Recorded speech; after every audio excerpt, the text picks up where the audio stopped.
ये देह है जिसे हम बहुत प्यार करते हैं,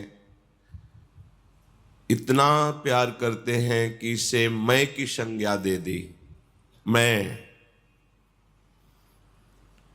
पर यह है कुछ नहीं, एक क्षण में नष्ट हो जाने वाली बात है। तत्रापि दुर्लभम मन्येत वैकुंठ प्रिय दर्शनम।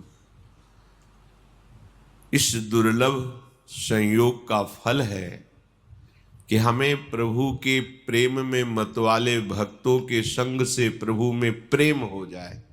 बस मनुष्य जीवन की दुर्लभता, धाम की ऐसी महामहिम कृपा, श्री लाडली लाल का ऐसा अनुपम अहेतुकी दुलार कि अपने जैसे घोर माया आसक्त जीवों को श्रीधाम की महामहिम रज में बैठने का सौभाग्य, श्रीधाम वृंदावन में आने का सौभाग्य और साधु समागम अत्यंत दुर्लभ।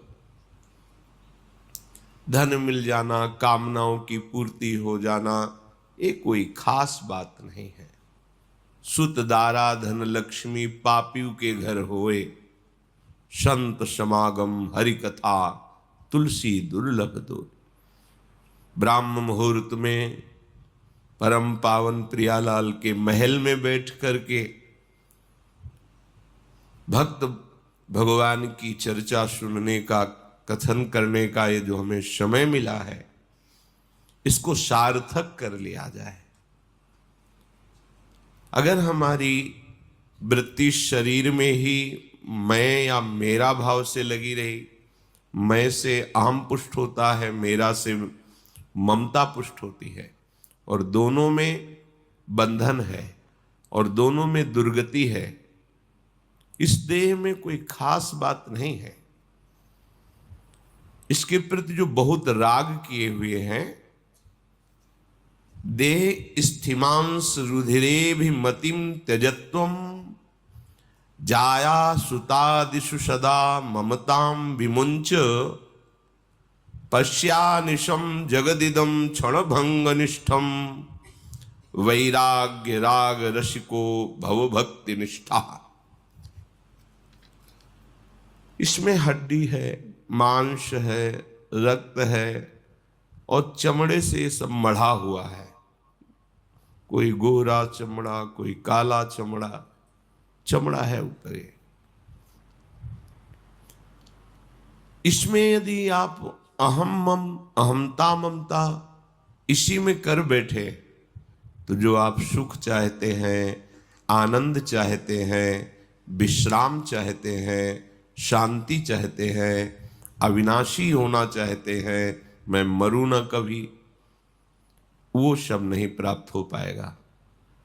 ये शरीर मरने वाला है, ये शरीर दुख देने वाला है, इस शरीर में मैं मेरापन करके घोर चिंताएं प्रकट होंगी, बड़ा ही विषाद, बड़ा ही संकट, विपत्ति, ये सब शरीर देने वाला है।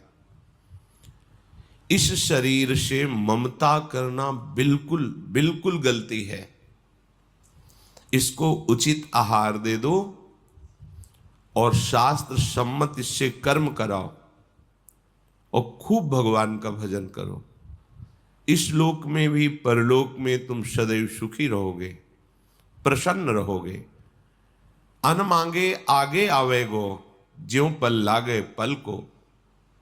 जैसे पलकें तुम नहीं बंद उठा रहे हो, वो अपने आप बंद होती है, अपने आप उठती हैं। जैसे दिल अपने आप धड़कता है, ऐसे ही ये सुख, साम्राज्य, शांति अपने आप आपके पास आ जाएगी। अन मांगे, मांगना नहीं पड़ेगा, आपको केवल भक्ति निष्ठा हृदय में धारण करनी पड़ेगी।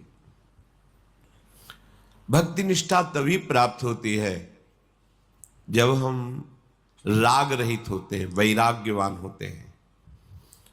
वैराग्य शब्द सुनते ही मन ऐसा कुछ भावना करता है कि संसारिक कपड़े उतार के ये भागवतिक भेष धारण कर लेना, मानो वैराग्य का यही स्वरूप है। ऐसा नहीं है। जहां भी हम जाएंगे शरीर को लेके जाएंगे ना, और शरीर में तुम्हारी प्रियता है तो तुम रागी हो, बैरागी नहीं हो। चाहे बिल्कुल एक भी कपड़ा ना पहनो, दिगंबर हो जाओ, नंग धड़ंग घूमो, शरीर में अगर राग है अहमता ममता का, तो आप वैरागी नहीं हो। और भगवत विधान के अनुसार आपको बहुत अच्छे अच्छे कपड़े मिले हैं, सुख सामग्री है प्रारब्ध के अनुसार, पर आप उसे भगवत प्रसाद समझकर शास्त्र संयम से बर्ताव करते हैं और प्रभु का नाम जप करते हैं, कहीं कोई प्रभु के सिवा प्रियता नहीं रह गई है, तो आप सच्चे वैरागी हैं। वैराग्य का तात्पर्य शरीर राग त्याग से है। हम वैराग्य का तात्पर्य ले लेते हैं बाहरी त्याग से। कहीं भी जाओगे, गुफा में रहो चाहे वृक्ष के नीचे रहो, आश्रय तो लेना पड़ेगा। कहीं भी जाओ उधर पोषण के लिए अन्न तो लेना पड़ेगा। कहीं भी जाओ शरीर की सुरक्षा व्यवस्था तो करनी पड़ेगी। अगर ये बात है तो वैराग्य किससे किया है? बस विवेक पूर्वक समझो, ये शरीर कोई चिदानंद वस्तु नहीं है। ये हड्डी मांस रक्त और ऊपर से चमड़े से ढका हुआ है। प्राणवायु जैसे धौंकनी चलती बस ऐसे चल रही। इसमें जो खास बात है, हर श्वास में राधा राधा राधा, ये खास बात है। अगर हमारे हृदय में प्रभु के प्रति लगन नहीं लगी,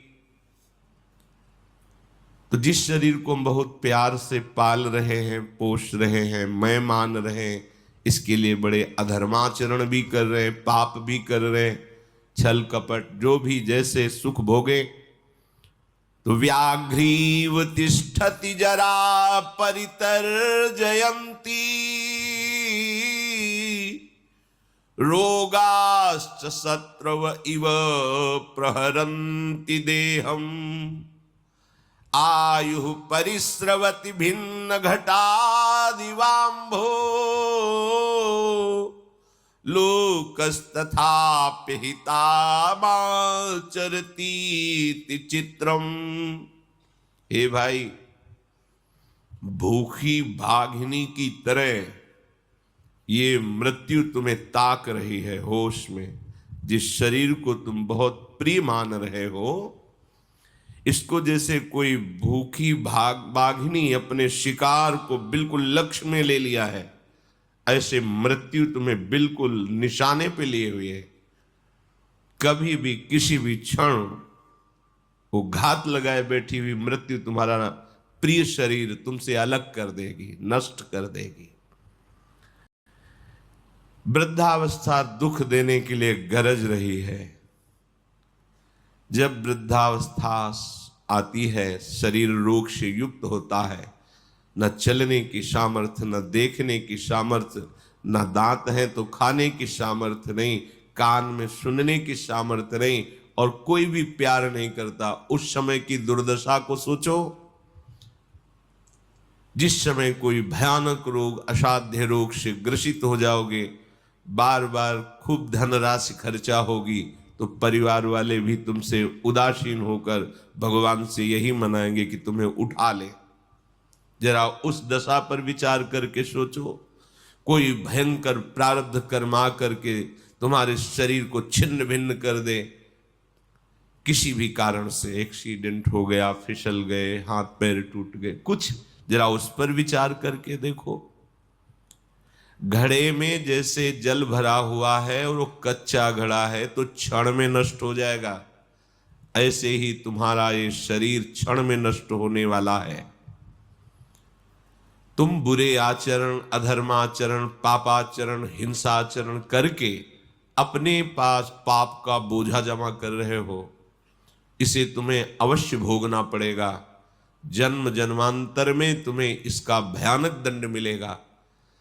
तुम अविनाशी हो, शरीर नष्ट हो जाएगा, पर तुम नहीं, तुम्हें फिर दूसरा शरीर मिलेगा, फिर दंड भोगना पड़ेगा।